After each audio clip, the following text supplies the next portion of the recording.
llama, tenemos la participación del webinar de estructura legal del comercio exterior en la industria aeroespacial y los principales impactos derivados del TEMEC, impartido por Turena Ramírez, Eduardo Sotelo y Daniel Maldonado,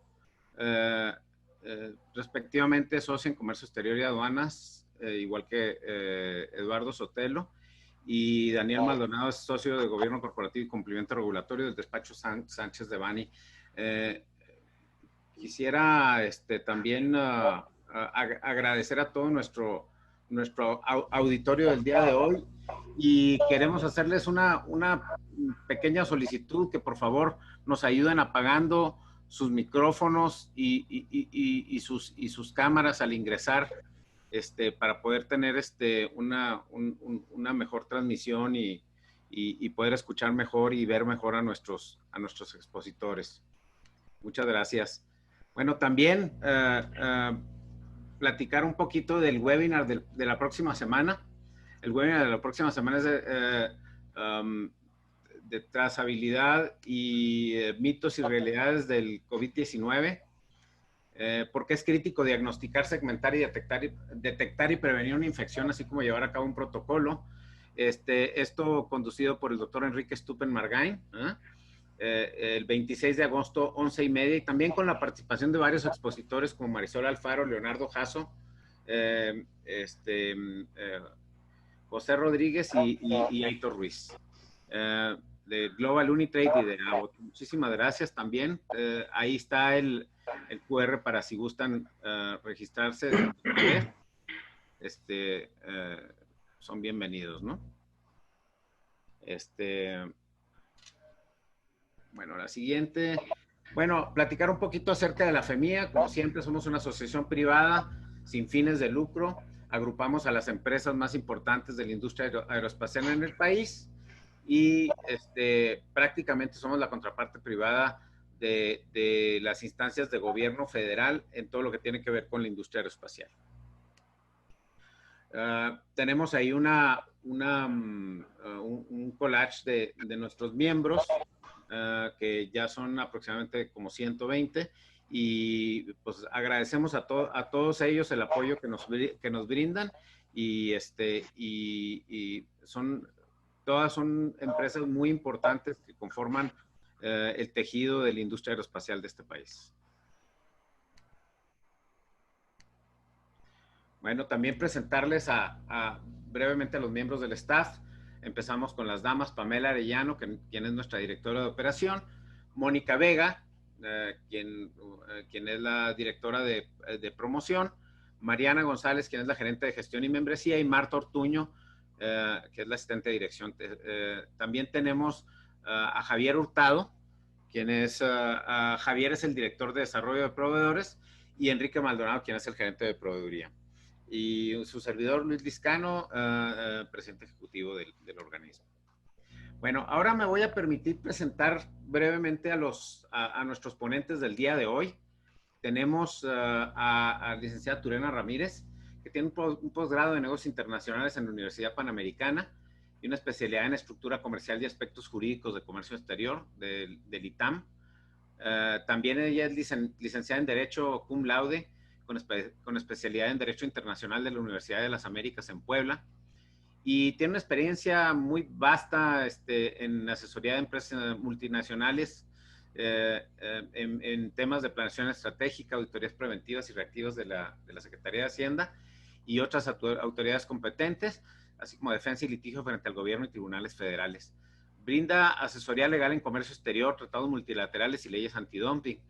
También tiene mucha experiencia en diseño e implementación de estrategias comerciales y verificaciones de origen de lo que era el Telecan y ahora del TEMEC, clasificación arancelaria, reglas de origen, controles de exportación, regímenes de importación y exportación, y un amplio conocimiento en asuntos y restricciones no arancelarias regulatorias, ¿no?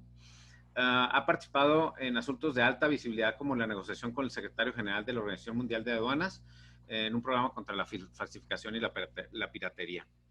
Adicionalmente, tenemos a Eduardo Sotelo, quien es licenciado en Derecho por la Universidad Iberoamericana. Cuenta con más de 10 años de experiencia, con empresas nacionales e internacionales en sectores, de diversos sectores, en operaciones de comercio exterior y aduanas, tratados de libre comercio, leyes antidumping y operaciones de regulación sanitarias. Además, tiene mucha experiencia en litigios relacionados con comercio exterior y aduanas, también verificaciones de origen, clasificaciones arancelarias, reglas de origen, controles de exportación, regímenes de importación y exportación, y conocimiento en asuntos y restricciones no arancelarias regulatorias. Recientemente fue clasificado por la revista Legal 500 como uno de los abogados más destacados en materia de comercio exterior en México, y es reconocido por segunda ocasión por parte de la revista Estrategia Aduanera como uno de los 100 principales asesores en la materia de comercio exterior. Eduardo está reconocido como Associate to Watch y Rising Star en la práctica de comercio exterior y aduanas en la prestigiosa publicación Chambers and Partners Latin America de 2020. También tenemos a Daniel Maldonado, quien tiene una especialidad en instituciones de derecho financiero por la Universidad Panamericana, con una maestría en derecho comercial en la Universidad de Glasgow en Escocia, y con un diplomado en derecho empresarial del Instituto del ITAM. Es licenciado en derecho por parte de la Universidad Autónoma de México, y cuenta con una amplia experiencia también en asesoría en temas corporativos, transaccionales, inmobiliarios, de gobierno corporativo, y con más de 19 años de experiencia en la práctica del derecho. Colidera el grupo de la práctica de gobierno corporativo y cumplimiento de la firma, asesorando empresas multinacionales, particularmente de industria automotriz, farmacéutica, dispositivos médicos y de retail, en investigaciones complejas por potenciales violaciones a sus programas de cumplimiento, así como en la preparación de evaluaciones de riesgo. También es asesor en la impartición de entrenamientos en materia de anticorrupción, competencia económica, antilavado de dinero, así como el diseño de sus políticas de cumplimiento. Ha participado como expositor en diversos simposios auspiciados por el American Conference Institute en Washington, D.C. y en la Ciudad de México en materia de compliance, o sea, cumplimiento, anticorrupción y Foreign Corrupt Practices Act del FCPA de los Estados Unidos de América. Sin más, yo le cedo las cámaras y los micrófonos y por favor, si pueden poner la presentación de nuestros expositores, a Daniel Maldonado, quien va a iniciar la presentación por parte de nuestros expositores. Muchas gracias, Daniel. Torena, Roberto, muchas gracias, bienvenidos. Muchas gracias, Luis. Gracias por pasarme los micrófonos. Bienvenidos a todos los miembros de FEMIA por hacernos un espacio en su agenda para atender este interesante seminario. Gracias a todo el equipo de FEMIA, Luis, Pamela, Javier, Marta, Enrique, Mariana. Muy agradecidos por esta organización. Sánchez Devanny es una firma de abogados en México con más de 25 años ya de existencia en nuestro país, con áreas de práctica tales como corporativo, transaccional, comercio exterior y aduanas, contractual, laboral, seguridad social, fiscal y compliance anticorrupción. A través de las 3 oficinas que tiene Sánchez Devanny en México, de la Ciudad de México, Monterrey y Querétaro, prestamos servicios a todos nuestros clientes en la República Mexicana, con abogados especialistas en la materia. La mayoría de nosotros contamos con estudios de posgrados en el extranjero. Todos somos bilingües inglés-español para todos nuestros clientes multinacionales, y entendemos muy bien cómo el mundo y la manera en cómo los clientes buscan recibir servicios legales en México. El día de hoy tenemos este interesante webinar para ustedes de la industria aeroespacial y los principales impactos derivados del recientemente aprobado TEMEC. Y sin más, cedo la palabra a mi socia Turena Ramírez para que inicie la presentación. Muchas gracias. Muchas gracias, Daniel, y muchas gracias a FEMIA por esta invitación. Pues el día de hoy vamos a compartir con ustedes algunos aspectos relevantes sobre las novedades en materia de comercio exterior y nuestras recomendaciones y sugerencias a seguir por el sector para aprovechar tanto este nuevo Tratado de Libre Comercio que realmente moderniza en mucho lo que conocíamos como el NAFTA y que evidentemente lo reemplaza, pero aparejado a esto, pues evidentemente darles un insight de los aspectos más relevantes en la materia que el sector pudiera estar interesado en conocer, en aplicar correctamente y en prevenir riesgos. Entonces, si continuamos con la siguiente lámina, Queríamos, evidentemente, primero que nada, pues, el compartir con ustedes que para México el sector de la industria aeroespacial es sumamente relevante. Es una industria que la verdad es que ha sido punta de lanza desde hace ya muchos años. México, como ustedes saben, ya es uno de los 13 países más importantes en la industria espacial a nivel internacional. Lo hemos visto, lo hemos visto digamos, no solamente en los eventos organizados en México, sino en aquellos en el ámbito internacional, en Europa, en Estados Unidos. En los últimos 20 años la industria ha crecido de una manera continua, alrededor de un 30% anual. Dando principales, evidentemente, productos y servicios en la industria, como son los sistemas de propulsión, las aeroestructuras, los mecanizados de precisión y evidentemente, las partes plásticas. Es una industria que, si continuamos con la siguiente lámina, tiene completa relación con el esquema de comercio exterior y la estructura de comercio exterior que México ofrece para este tipo de plataformas, digamos, continentales, que buscan integrar procesos productivos no solamente en la región de América, sino a nivel global. En la siguiente lámina, si podemos pasar, hablamos un poco de que realmente esta industria, esa relación que tienen con el ámbito de comercio exterior se vuelve importante y se vuelve muy relevante en materia de cumplimiento aduanero. ¿Por qué? Porque todas las partes del proceso de producción, el diseño, el desarrollo, la integración de los componentes y la manufactura ocurren en diferentes países. Ustedes lo sabrán mejor que nosotros. Pero esta proveeduría de insumos especializados pues proviene de regiones que han tenido ya un grado de sofisticación y de precisión para una industria clave en la economía global. Entonces, sabemos que esta industria ha aprovechado de forma muy eficiente esquemas de fomento a las exportaciones como el famoso programa IMEX, que ahora está tan golpeado, pero que necesita ser vigilado por sus empresas para un debido cumplimiento. Si pasamos a la siguiente lámina, quisiéramos compartir con ustedes los factores más importantes a considerar en temas de cumplimiento en materia de comercio exterior. Ustedes saben que para poder considerarse como importadores tienen que tener varios requisitos y varios registros ante el gobierno mexicano, específicamente ante el SAT y ante la Secretaría de Economía principalmente. Pero sabemos que tenemos que obtener un padrón general, un específico, para el sector siderúrgico. ¿Por qué específico? Porque es una industria que maneja un sector sensible, ¿no? Y las clasificaciones arancelarias de los productos que ustedes importen se vuelven altamente relevantes, no solamente para determinar cuáles son los impuestos que deben de pagar, el arancel que se debe de pagar al momento de la importación, sino qué tipo de cumplimiento con regulaciones o restricciones no arancelarias, es decir, permisos de importación, normas de seguridad, de etiquetado, en fin, tienen que cumplir. Es muy importante que las empresas definan cuál es el régimen de importación al que van a destinar sus productos.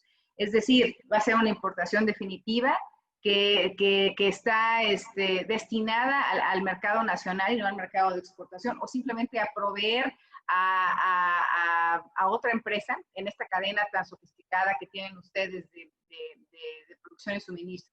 Va a ser una importación temporal, aprovechando el esquema de excepción y de exención de aranceles que ofrece, por ejemplo, el IMEX, o a lo mejor pudieran utilizar un esquema de depósito fiscal para poder tener un cash flow más eficiente en el que ustedes puedan importar y dejar almacenados ciertos productos para que al momento de que estos insumos sean requeridos por sus clientes, ustedes puedan de forma ordenada hacer las extracciones correspondientes. En todas estas alternativas, es muy importante que la empresa planee, prevea legal y jurídicamente cómo pueden hacer su cadena de operación mucho más eficiente. También seguramente conocerán ustedes el programa sectorial, que es el PROSEC, que tiene que ver con importaciones definitivas y con el tratar de fomentar la producción nacional en México, ofreciéndoles a las empresas aranceles preferenciales, ya sea reducciones al 5, 2 o incluso al 0% de arancel. En la siguiente lámina quisimos simplemente hacer una distinción en el esquema de operación que consideramos más adecuado para sus producciones y para sus operaciones de importación y exportación en México. Como lo decimos, las dirigidas a la industria doméstica, en que evidentemente se requiere que a través de la clasificación arancelaria que les comentaba, también se defina cuál es el arancel, pero si el producto viene o el insumo viene de algún país con el que México tenga firmado algún tratado de libre comercio, será importante conocerlo para tener acceso a esa exención de aranceles. O también explorar esta posibilidad de la obtención de un programa de promoción sectorial que les permita tener este beneficio. Claro, en las importaciones domésticas, en las definitivas, el IVA de importación, el 16%, pues es un must y debe de ser pagado al momento de dicha operación. Pero las que se dirigen a la industria de exportación tienen esquemas preferenciales, como es el famoso IMEX o el antes conocido como Maquila, que cada vez se ha ido controlando más por las autoridades, ha ido reduciendo su nivel digamos, de beneficios de forma importante. La certificación IVA-IEPS, pues es un caso que seguramente ya ustedes tendrán en el radar, cómo el SAT continúa reduciendo beneficios y aumentando obligaciones, lo cual veremos más adelante. Y en este esquema también es muy importante que ustedes sepan que se pueden combinar tanto el programa de importación temporal IMEX con un programa de fomento a las exportaciones como puede ser el PROCEC. Si pasamos a la siguiente, por favor. ¿Por qué es tan importante el tener una debida planeación? Evidentemente, como lo vemos en esta lámina, las exportaciones de México al mundo radican principalmente en los países que ustedes ven en la parte izquierda, Estados Unidos, Canadá, Francia, Alemania, entre otros.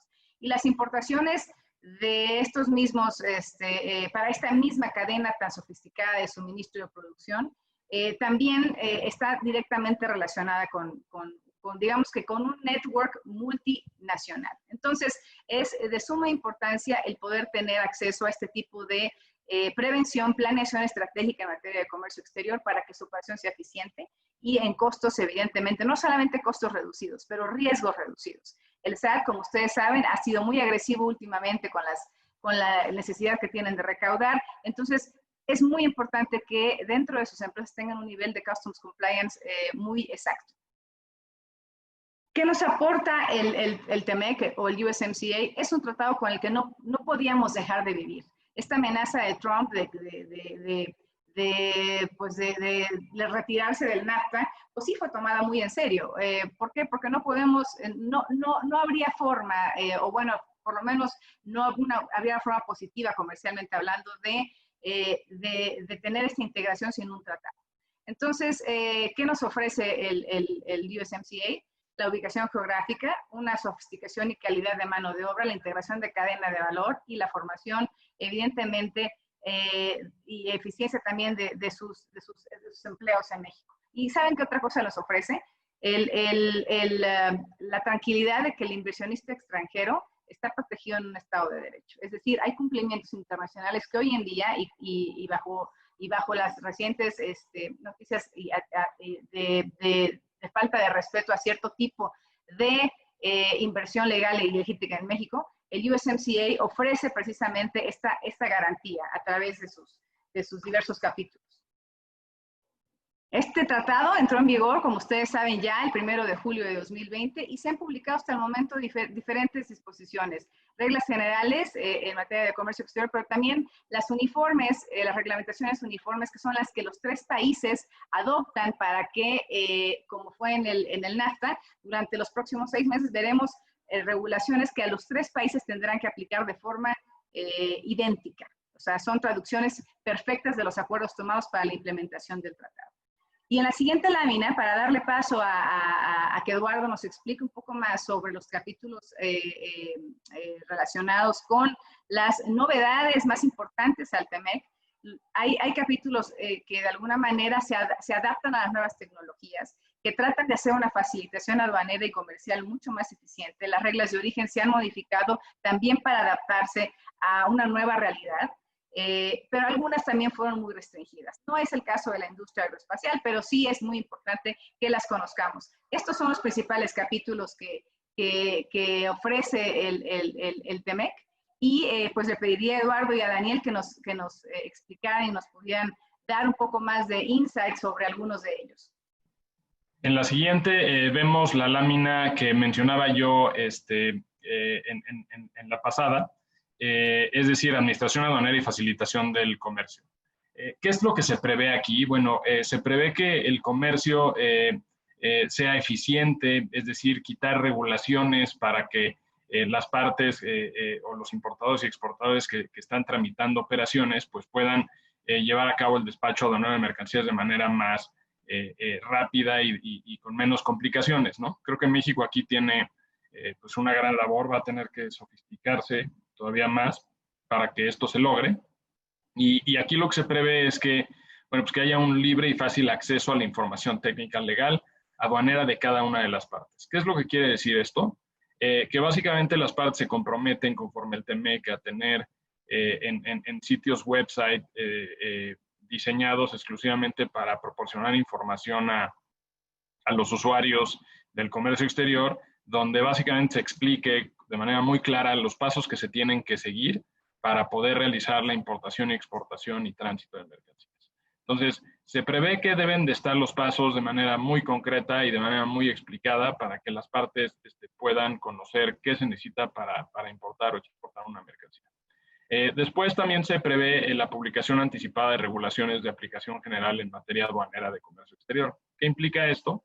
Que las partes, previo a la importación de una mercancía, pueden solicitar a la autoridad del país de cada, a la autoridad de cada parte del tratado, que emita una resolución sobre ciertos temas, ¿no? Por ejemplo, clasificación arancelaria. Cuando tenemos duda de clasificación arancelaria, se puede solicitar una resolución anticipada donde la autoridad de la parte a la que se presente tiene no más de 120 días para emitir una resolución donde dé claridad de algunos temas que se le consultan.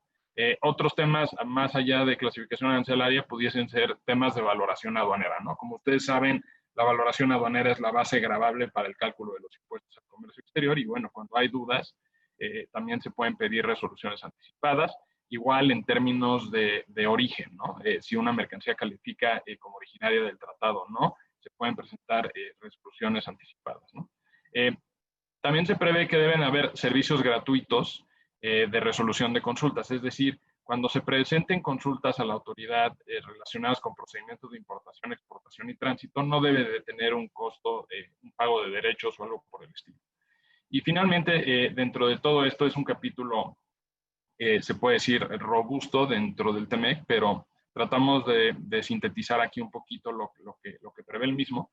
Se incorpora el reconocimiento mutuo de una ventanilla única, ¿no? Se prevé que las partes deben de tener una ventanilla única para que los usuarios puedan realizar todos los trámites necesarios para la importación y exportación de mercancías y es simplemente reconocer mutuamente la ventanilla única. Si podemos pasar a la siguiente, por favor.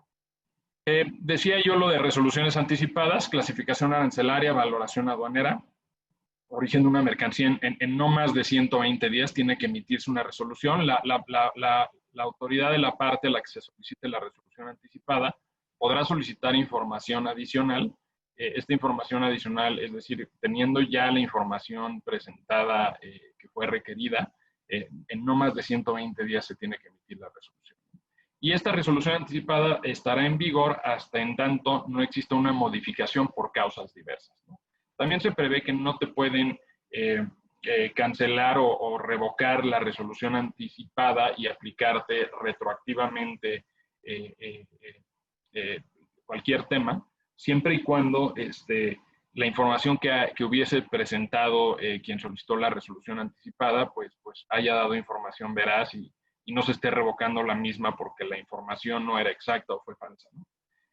Adicionalmente, se prevén procedimientos simplificados para el despacho de mercancías, es decir, que exista un despacho rápido de mercancías.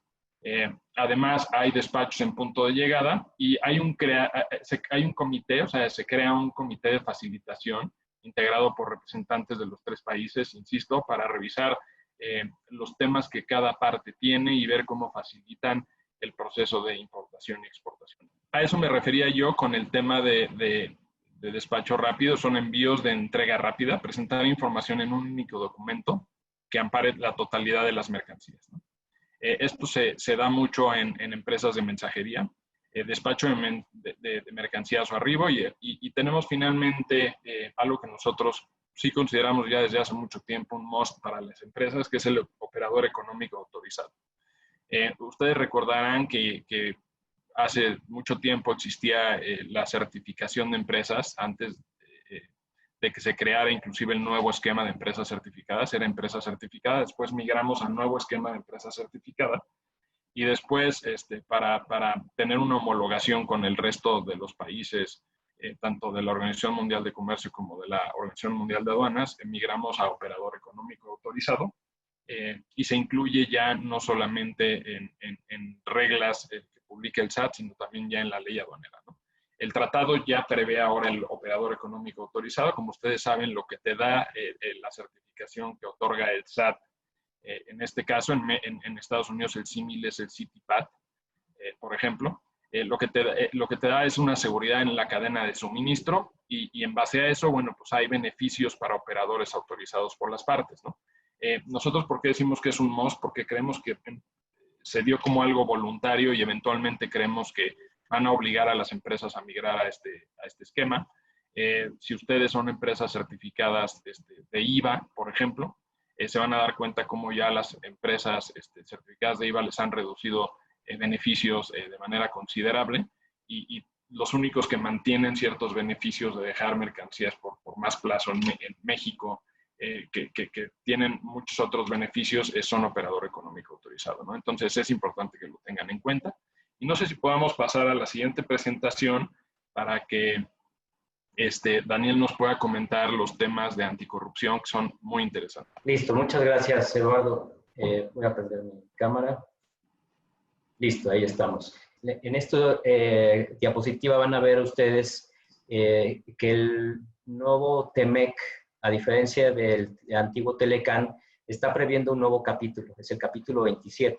El capítulo 27 acuerdan los 3 países miembros que a efectos de establecer una competitividad óptima entre los 3 países, hay que adoptar medidas que combatan al flagelo de la corrupción. Básicamente lo que se pide es que los 3 países, dentro de sus propios cuerpos legislativos, creen leyes que sancionen el soborno y la corrupción en general. Entonces, es importante mencionar que en México, ya desde el año de 2015, 2016, con una reforma constitucional y leyes secundarias que la siguieron, se creó lo que se llama el Sistema Nacional Anticorrupción y también se modificaron leyes penales para ajustarse a esta nueva realidad en México. En México ya se sanciona el cohecho, que es el soborno, desde 2 ámbitos, el ámbito penal y el ámbito administrativo. Y además otras conductas que se pueden catalogar como hechos de corrupción, como tráfico de influencias, ponerse de acuerdo en contrataciones públicas, colusión de participantes, etcétera. Hay sanciones muy graves para quien las incurran y no nada más para individuos. En este caso también, ya por primera vez en México, a partir de 2016, se establece la responsabilidad moral, responsabilidad penal de la persona moral o de la persona jurídica. Es decir, que una empresa puede ser procesada penalmente por haber facilitado a empleados, funcionarios, colaboradores de la empresa apoderados para llevar a cabo un acto de corrupción.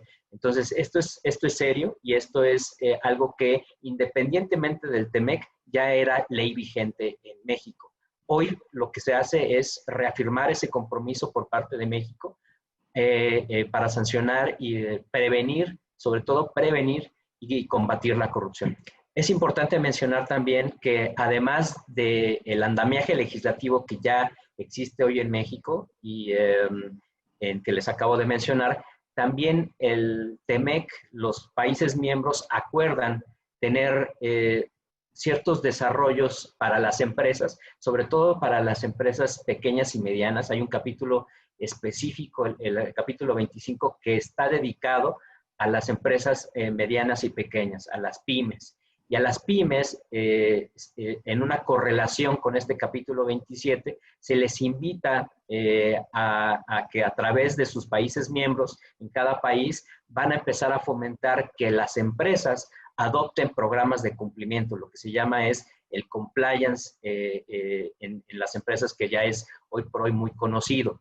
Y entre esas recomendaciones que se establecen y que México estuvo de acuerdo con ellas, fue desarrollar controles internos, programas de ética o medidas para detectar el cohecho y la corrupción, adoptar medidas para divulgar públicamente controles internos y programas internos de cumplimiento. Controles internos, que es básicamente generar desde el punto de vista financiero y contable la restricción al alcance del dinero que pudiera ser usado, por ejemplo, para extorsionar, para hacer cohecho con algún funcionario público, para otorgar un soborno o una dádiva. Básicamente es llevar libros contables y corporativos muy puntuales para detectar en el futuro si hubo alguna falla en algún proceso interno, para poder detectar y eventualmente sancionar internamente por parte de la compañía a un colaborador, a un funcionario que haya utilizado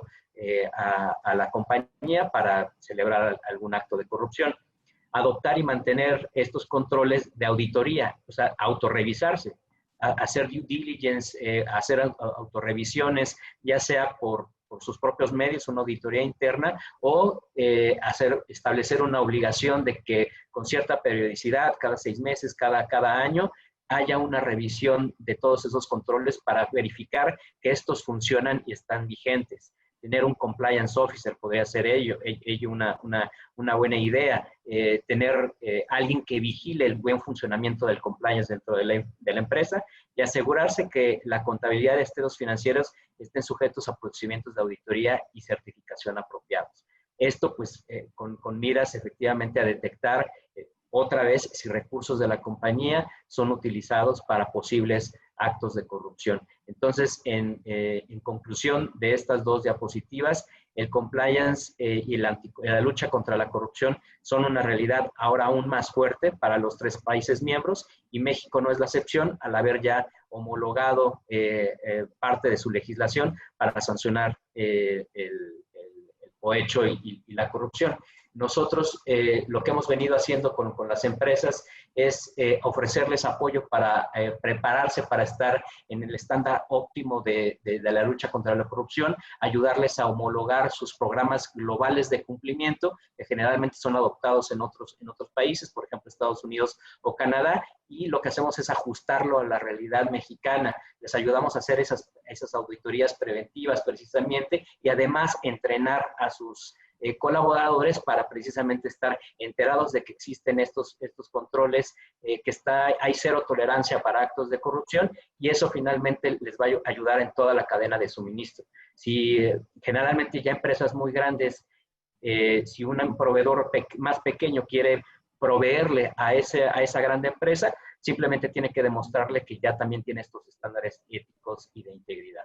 Entonces, sin más abundamiento en este tema, que es muy importante. Entonces, pasamos al anexo 23A del TEMEC. ¿Qué es el anexo 23A del TEMEC? Como ustedes saben, hay un capítulo laboral que es el capítulo 23, y dentro del capítulo 23 está el anexo 23A, ¿no? Este anexo 23A lo que establece es que hay que implementar una legislación local y prácticas para la libre asociación, negociación colectiva, eliminación del trabajo forzado de menores, eliminación de todo tipo de discriminación, con un especial énfasis en la protección a la mujer, garantizar la protección de los derechos de los trabajadores migrantes, asegurar el cumplimiento estricto de las disposiciones laborales mediante el incremento, ¿no? Aquí lo que hay que hacer, y es una recomendación, hay que crear un organismo encargado del registro de sindicatos y los contratos colectivos de trabajo, así como el de la resolución de conflictos colectivos. La elección de representantes sindicales por la vía democrática. Registrar el contrato colectivo de trabajo es muy importante, solo si la empresa se encuentra en operaciones, si los empleados conocen el contrato colectivo y si están de acuerdo con el mismo. Revisión de los contratos colectivos aprobados y acordados con la mayoría de los trabajadores, cuando menos una vez en los siguientes 4 años, y contratos colectivos de trabajo público. ¿Qué es el mecanismo laboral de respuesta rápida en instalaciones específicas? Como ustedes recordarán, hubo un protocolo modificatorio al TEMEC en diciembre de 2019 pasado, donde por ahí decían que al director su secretario, se puede decir, negociador, a Jesús Seade, lo habían chamaqueado y que aparentemente iban a haber visitadores laborales. Ese tema, para explicarlo de manera más concreta, más allá de eso, lo que se estableció fue que cuando exista la denegación de derechos de asociación sindical, en una instalación específica o cubierta, se establece que la parte podrá pedir la restitución de esta denegación de derechos, y en caso de que no exista por parte de la instalación específica la devolución de esta denegación de derechos, pues que se podrá solicitar la intervención a través de un panel. Los 3 países, como sabrán, publicaron listas a más tardar al momento de la entrada en vigor del TEMEC, el 1 de julio, con panelistas, ¿no? Cada país seleccionó 3 panelistas para cada lista. Nosotros tenemos el orgullo de decir que en Sánchez Devanny, uno de nuestros socios en materia laboral, fue seleccionado por el Gobierno de México para conformar la lista de panelistas entre México y Canadá. Y así, ¿no? Este panel lo que va a hacer es resolver cuando se solicite su intervención si existe la denegación de derechos o no, y notificará a la parte demandada y la parte reclamante notificará por escrito las sanciones a la demandada, ¿no?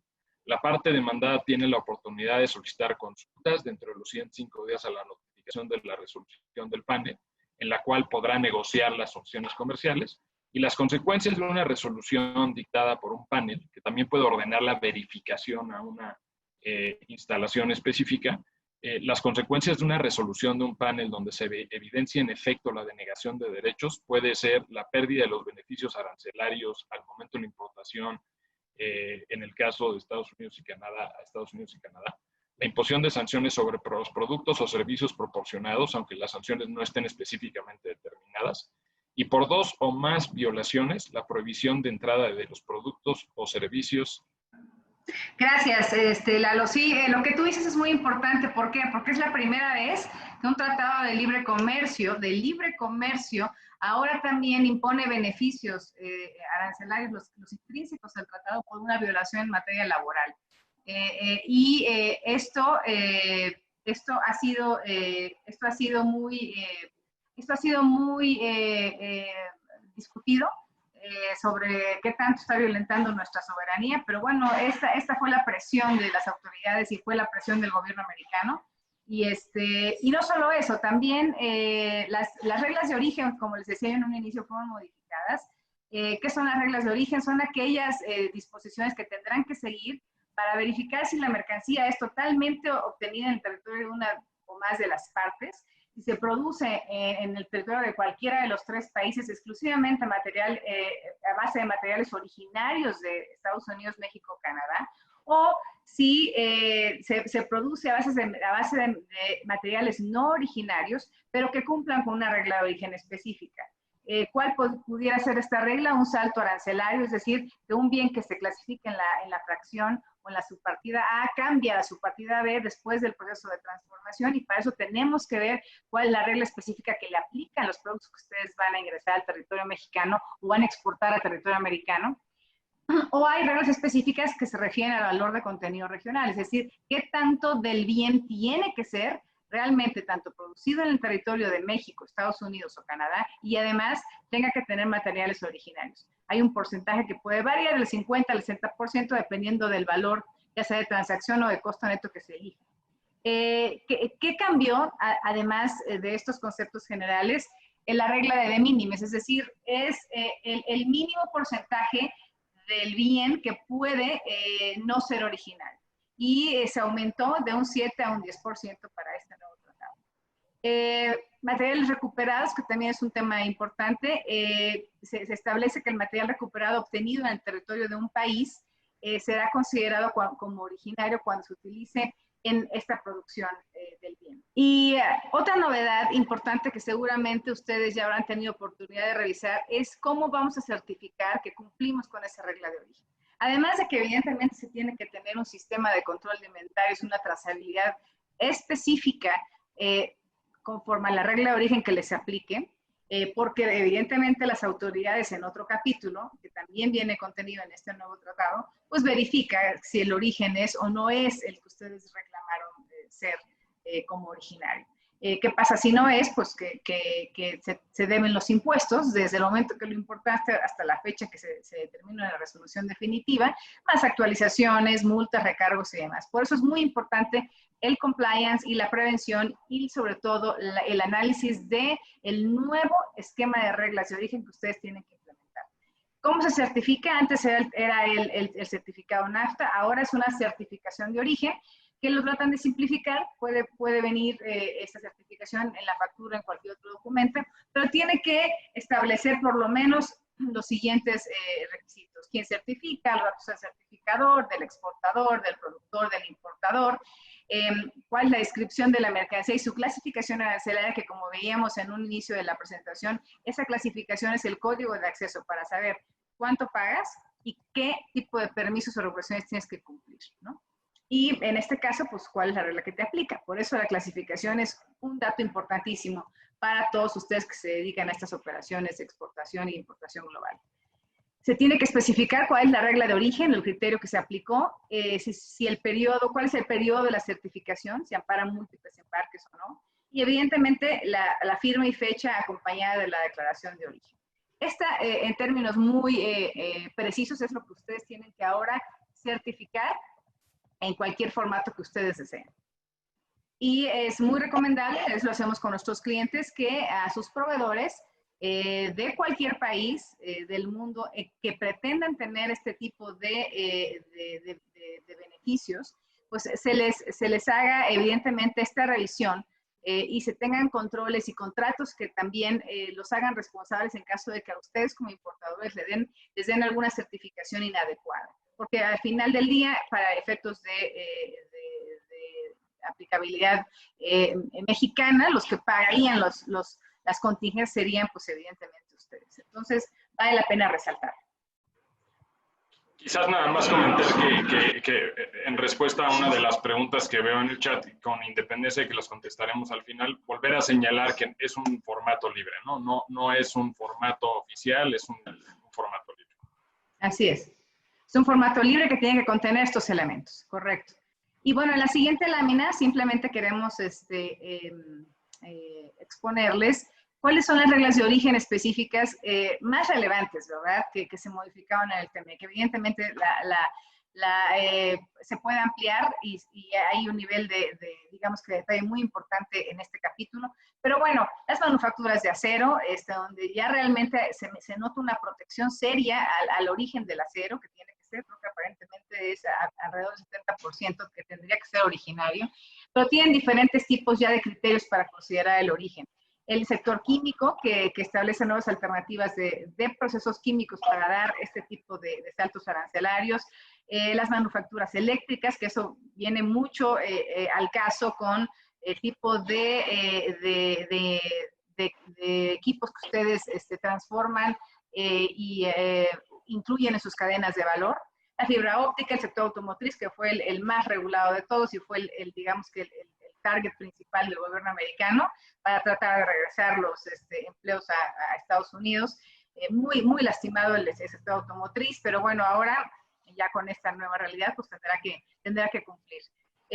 los productos de titanio y las manufacturas de vidrio. Estas son las principales reglas de origen que fueron en nuestra opinión, modificadas de fondo, por lo que si algunos de sus insumos caen dentro de este tipo de sectores, vale la pena revisar su fracción arancelaria, cómo cambia la regla de origen y qué nivel de cumplimiento tienen tanto ustedes como sus proveedores para poder certificar que el producto ahora es USMCA. Gracias, Ture. Sí, parte de las reglas de origen más relevantes que hemos visto en el análisis al TEMEC en contraste con el Telecán en cuestión de modificación a las mismas son las que acaba de comentar Turena. Pero si pasamos a la siguiente lámina, por favor, podremos ver la que consideramos aplica para la industria aeroespacial, la industria aeronáutica, que es la industria en la que ustedes están. Y esa regla de origen, nosotros no vemos un cambio sustancial en contraste con las que expuso Turena en la lámina anterior. Vemos en un contraste muy rápido aquí entre el Telecán y el TEMEC, que en las dos reglas de origen se prevé un salto arancelario. Y ahorita les voy a explicar qué es un salto arancelario. Lo único que sí vemos en cambio, y hay que tenerlo en cuenta, es que se modifica las subpartidas que establece el Telecán contra las que establece el TEMEC. En cuestión de cambio de su partida en Telecán 880110, ahora es 880211, pero se cambia o se tiene que saltar al 880390, al igual que en el 880390 del TEMEC, ¿no? Por ahí creo que tenemos un typo. En términos concretos, ¿qué significa un salto arancelario? Cuando dentro de un proceso productivo tenemos bienes originarios, vale la pena mencionar que existen criterios de calificación originaria o criterios de clasificación originaria, ¿no? Con base en el capítulo 4 de reglas de origen, ¿no? En base a estos criterios de origen, un bien obtenido en su totalidad en una de las partes, se entiende que es obtenido en su totalidad y es material originario. Puede ser que el bien no sea obtenido en su totalidad, pero la manufactura se realice a partir de materiales originarios. Y existe el tercer supuesto, que es que la manufactura se realice enteramente en el territorio de una de las partes, pero a partir de materiales no originarios.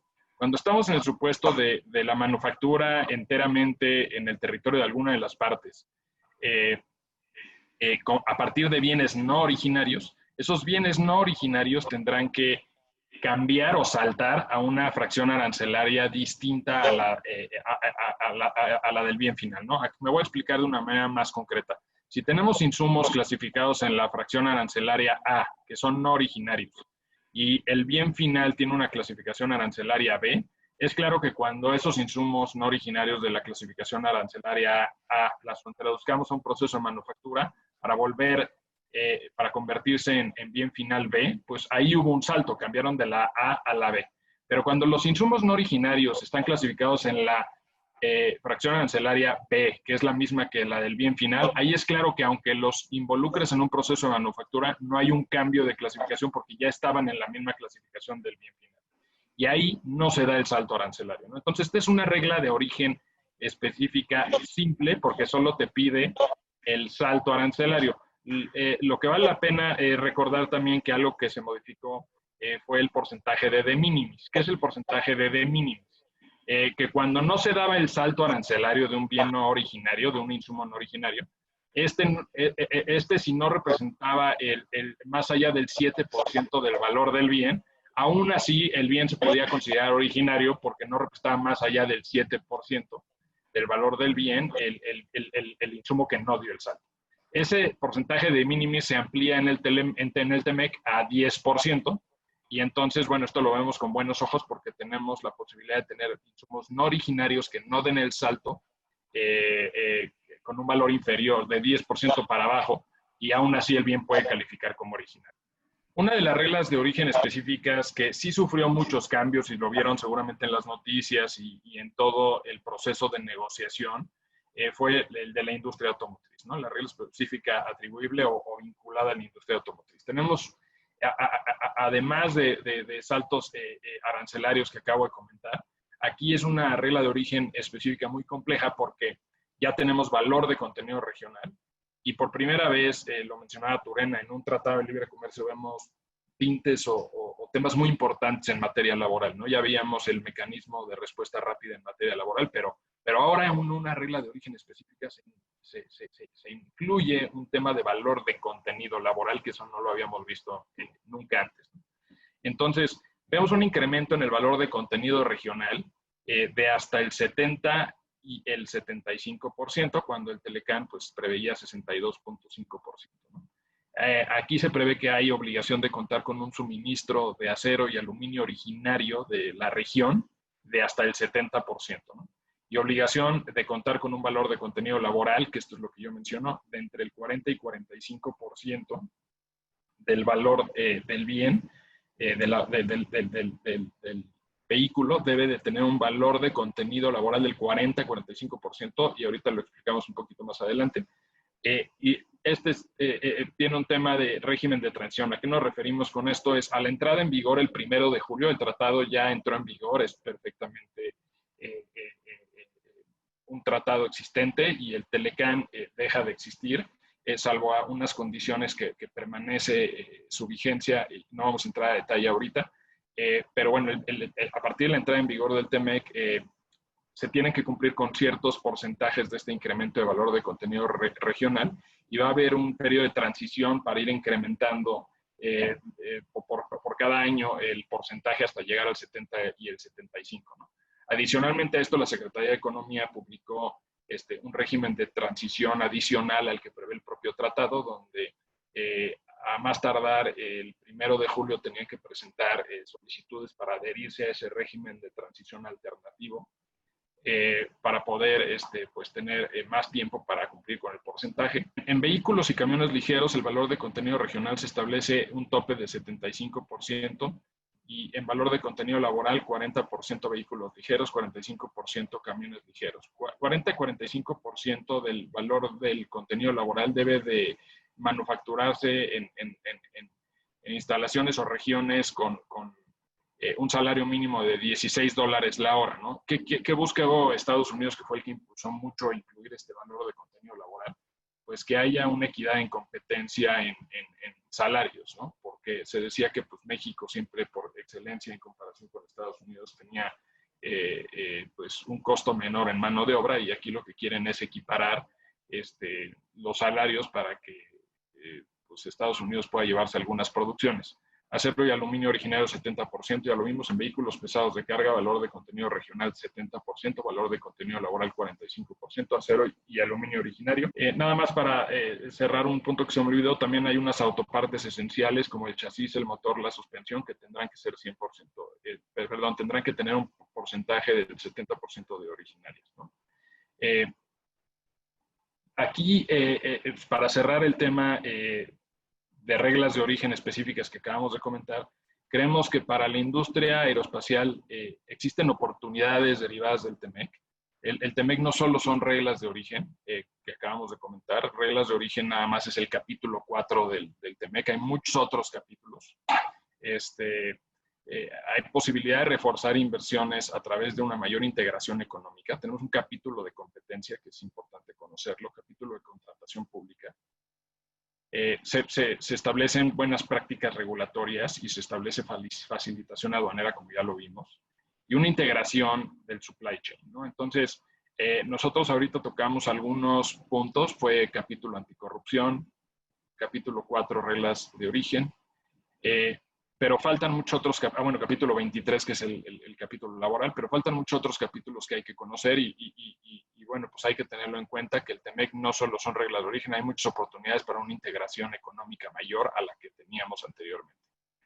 Sí, la verdad es que ahora que damos este repaso por los capítulos del TEMEC más relevantes para sus operaciones, definitivamente vemos que este tratado le brinda una oportunidad a la industria aeroespacial importante. ¿Por qué? Porque fortalece y continúa las relaciones entre el sector aeronáutico de América del Norte y nuestro país. Sabemos que ya formamos parte de los top 10 en esta industria, Sabemos que uno de nuestros principales mercados de exportación, o el principal, es Estados Unidos. Entonces, vale la pena el tener la información suficiente para poder aprovechar todos estos beneficios y cumplir evidentemente con lo que va a manifestar este nuevo tratado.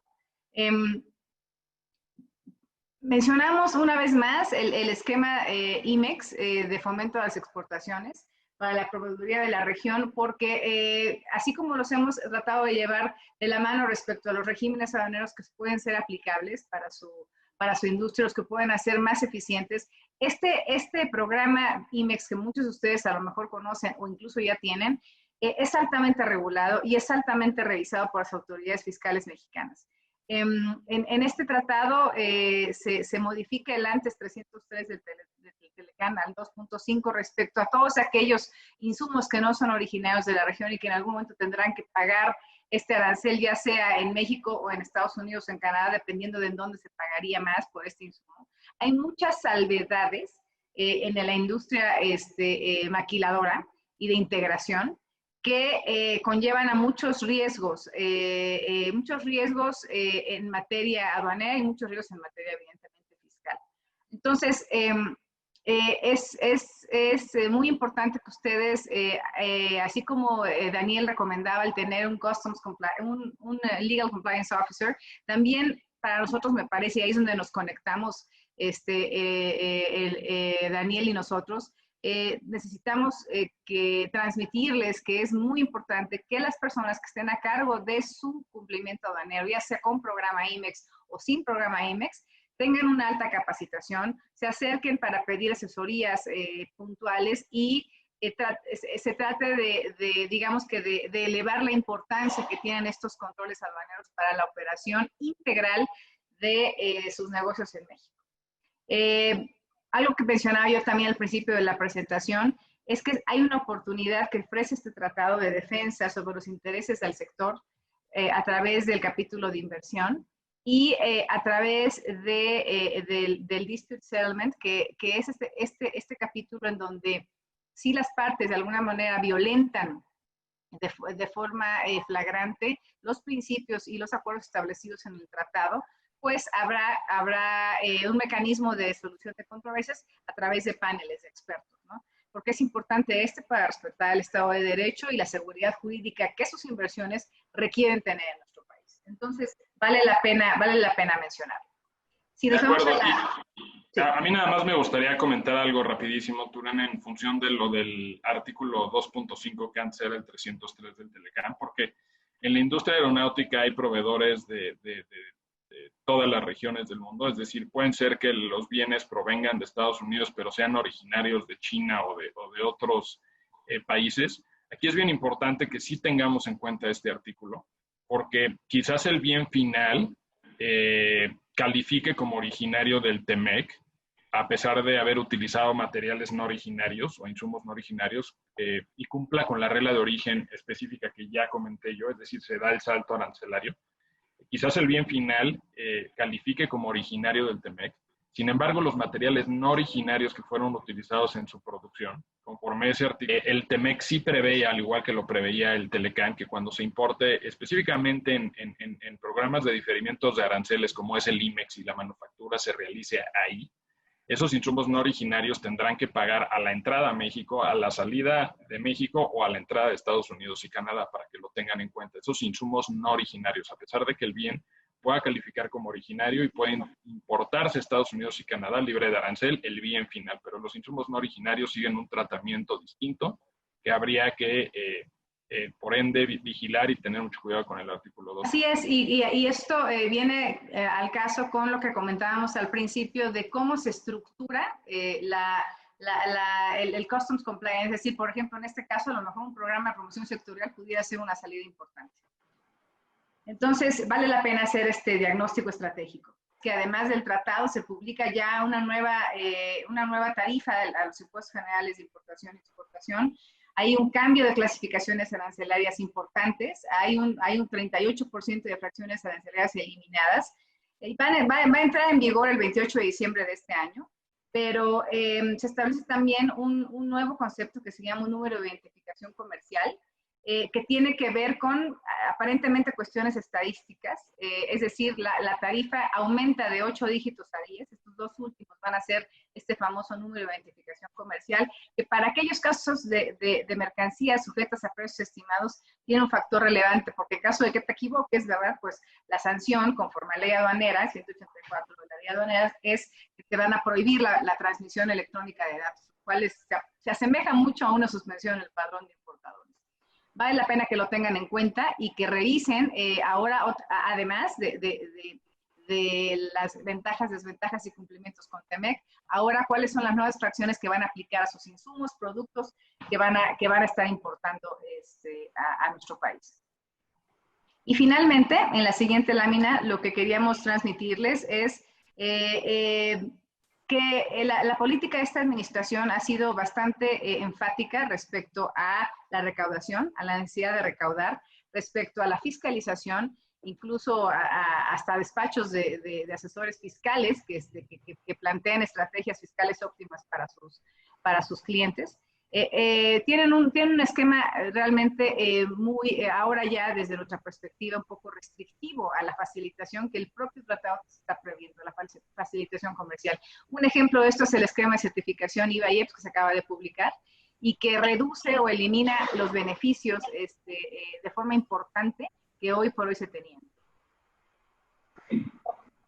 Si me permites, tú en la parte de conclusiones, desde el punto de vista de compliance, como lo manejabas, hay una coincidencia de parte del Trade Compliance y otros tipos de materias que hay que verificar cumplimiento.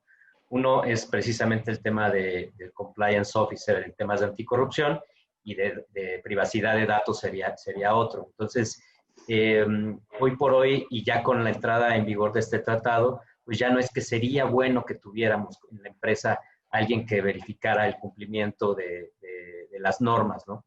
El tema de anticorrupción ya es una realidad, el compliance es una realidad en materia de prevención también de lavado de dinero y de corrupción, y hay que hacer un autodiagnóstico.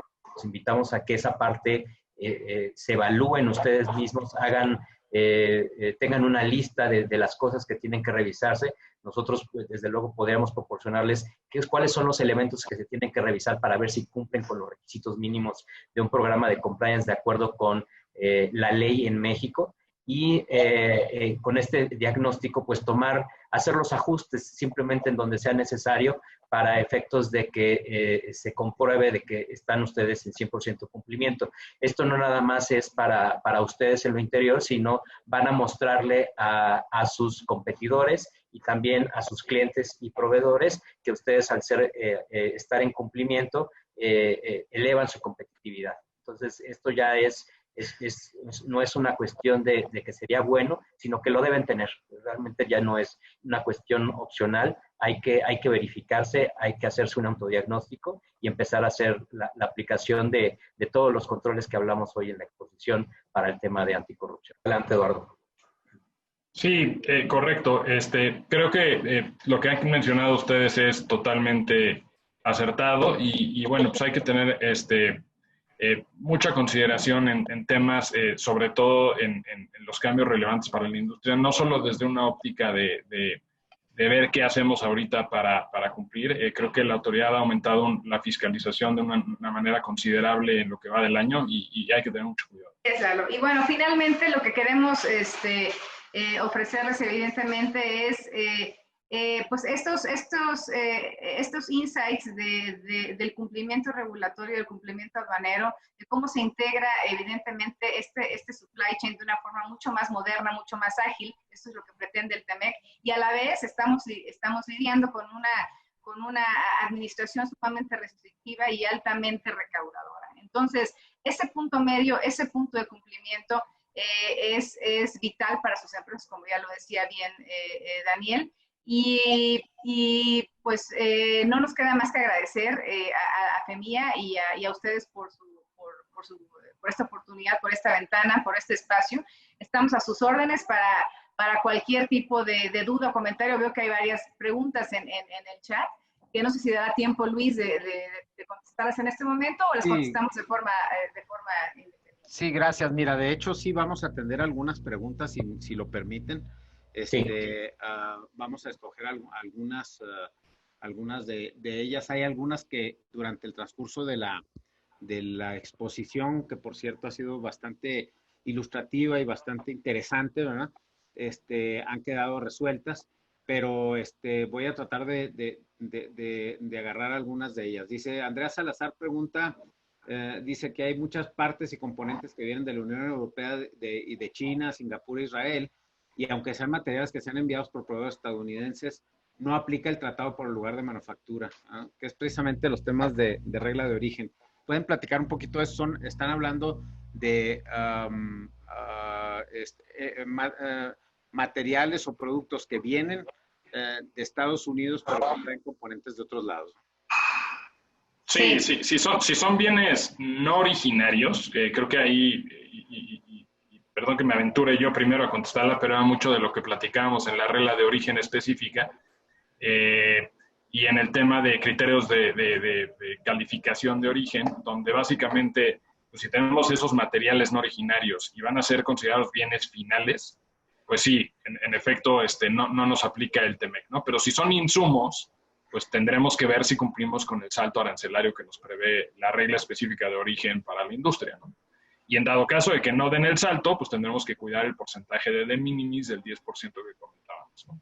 Ahora, es muy importante, Luis, que Andrea sepa que hay precisamente este tipo de regulaciones más estrictas en las reglas de origen se da porque ya no quieren esta triangulación, ¿sí me explico? La triangulación es eso, o sea, que se envíen componentes asiáticos, ya sea México, Estados Unidos o Canadá, y de ahí se reenvíen a cualquiera de los 3 países del tratado, y ya simplemente por el país de procedencia se considera que el país es originario. Y es muy diferente la procedencia que el origen. Y el origen solamente te lo dan las reglas de origen correspondientes. Ahora, si vienen de Europa, vale la pena, Andrea, que revisemos el Tratado de Libre Comercio con Europa y veamos si a lo mejor están haciendo un envío innecesario y vale la pena que esos envíos se manejen directamente desde Europa a México con tratos preferenciales, ¿no?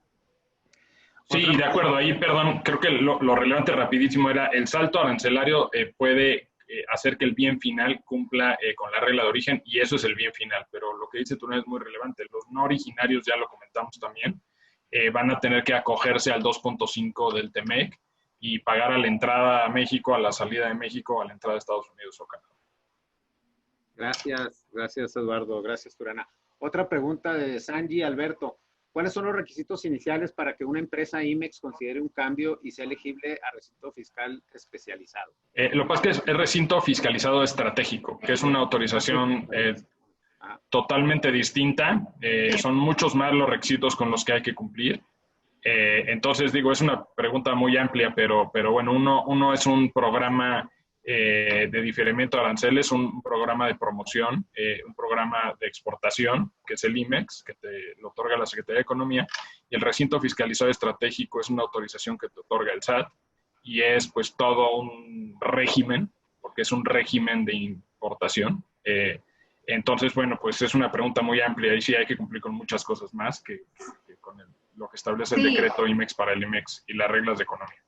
Sí, y la verdad es que están limitados a ciertas regiones, a ciertas industrias, o sea que sí vale la pena ahí a lo mejor explorar un poco más los detalles de la pregunta y de la operación para poderles dar un listado. O sea, no puedes migrar de uno a otro, esa es como la respuesta corta. Tienes que aplicar, tendrías que ser, es un régimen completamente, tendrías que aplicar nuevamente y ante una autoridad distinta. Gracias, Turena.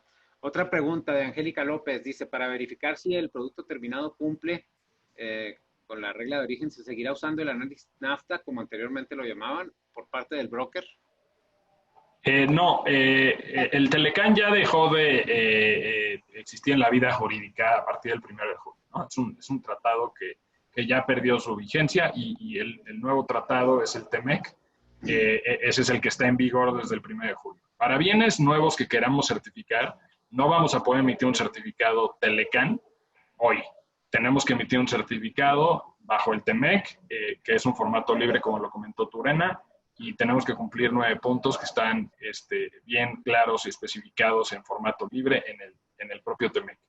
Para bienes que hubiésemos certificado antes de la entrada en vigor del TEMEC, con una blanket period de 1 año, esos certificados de origen van a seguir amparando el origen de esos bienes, y la autoridad en facultades que le prevé el propio Telecán, o le preveía el propio Telecán en procedimientos de verificación de origen, hay un artículo en el TEMEC que establece que lo que se hubiese certificado conforme el Telecán antes de la entrada en vigor del TEMEC, la autoridad podrá revisar hacia atrás, con base en plazo de facultades de comprobación, lo que se hubiese certificado Telecán. Pero respuesta corta y suave, si hoy queremos certificar el origen, tiene que ser bajo Telecán.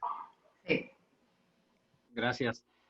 Una pregunta del despachador aéreo Jorge Aguirre de Argentina. Dice, ¿piensan establecer los esquemas IMEX por fuera del Tratado de Libre Comercio que tienen Estados Unidos y Canadá? O sea, se refiere a si se piensa establecer estos esquemas IMEX por parte de México con otros países. Este esquema en México ya tiene muchos años operando, migró del esquema maquilador al esquema IMEX. En Estados Unidos y Canadá tienen regímenes similares, las conocidas como las Free Trade Zones, entre otros, ¿no? Pero sí hay digamos que programas de diferimiento de aranceles y de transformación, exclusivos para la transformación y exportación de bienes o servicios finales en los 3 países. En México lo conocemos como IMEX, porque realmente es el que mejor opera, ¿no? Al día de hoy. En Estados Unidos y en Canadá tienen algunos con nombres diferentes, pero con beneficios similares. Excelente. Pregunta de Arturo Mejía. Dice, ¿aplicaría la regla octava en materiales importados para la industria aeroespacial? Depende, porque regla octava son insumos que no se puedan adquirir en México, o bien el insumo que se adquiere en México no tiene las características o cualidades que necesitan. En base a eso puedes ir a aplicar para una regla octava, ¿no? Pero tendrías que acompañar la justificación que menciono, es decir, que no el insumo que tú necesitas importar no lo consigues en México, o el que consigues no es de la calidad que tú necesitas, y esta justificación debidamente soportada. Gracias, Eduardo. De Alain Villanueva, dice, ¿existen fomentos o apoyos por parte del tratado o de parte del gobierno para establecer proveedores especializados que cumplan con las reglas que mencionan, por ejemplo, startups o nuevas empresas dirigidas a estos rubros? Hay muchos programas, obviamente, de proveedores que se tienen que registrar y que de alguna manera tienen que tener unos niveles mínimos de calidad, pero eso más bien, más que lo imponga el gobierno, es un esquema que se prevé dentro de la estructura IMEX, es decir, la Proveeduría Nacional. El nivel de calidad, el nivel de condiciones, eso es, digamos que es lo que se negocia de forma particular, pero sí se prevén, digamos que beneficios como si estuvieran ellos exportando, por ejemplo. Son un proveedor nacional que le van a transferir cierto tipo de materiales a un IMEX con cierta certificación, se considera que se puede considerar como una exportación virtual con todos los efectos fiscales y beneficios que eso conlleva. Pero digamos que ojalá que hubiera un programa así como de desarrollo de proveedores nacionales por industria, porque de verdad que cómo lo necesitaría el país. Simplemente lo que te puedo contestar es que se integran evidentemente de forma muy eficiente y se ha integrado a estas grandes cadenas de producción, pero ya las condiciones particulares de niveles de calidad y demás y de condiciones pues, se establecen de forma particular, ¿no? Muchas gracias. Bueno, les queremos recordar a todos, ahí están también los datos de contacto de Turena, de Daniel y de Eduardo. En caso de que tengan alguna duda adicional, vienen sus correos electrónicos, ahí están sus teléfonos también, y sus redes sociales. Les recordamos también que el contenido del Zoom, o sea, de este webinar estará disponible en nuestro canal de FEMIA. Les recomendamos para que no pierdan detalles, se suscriban al canal de YouTube de FEMIA en YouTube para que les recuerde cuando haya contenido nuevo que se genere dentro de los webinars que tenemos. Y también pues para recordarles de nuestro próximo, de nuestro próximo webinar el próximo miércoles 26 de agosto a las 11:30. con el tema mitos y realidades de la trazabilidad, detección y prevención del COVID-19, que es un tema muy interesante que nos va a explicar el doctor Stupen, ¿verdad? Que es una persona que tiene un amplio conocimiento. Si gustan registrarse, tómenle una foto al código QR.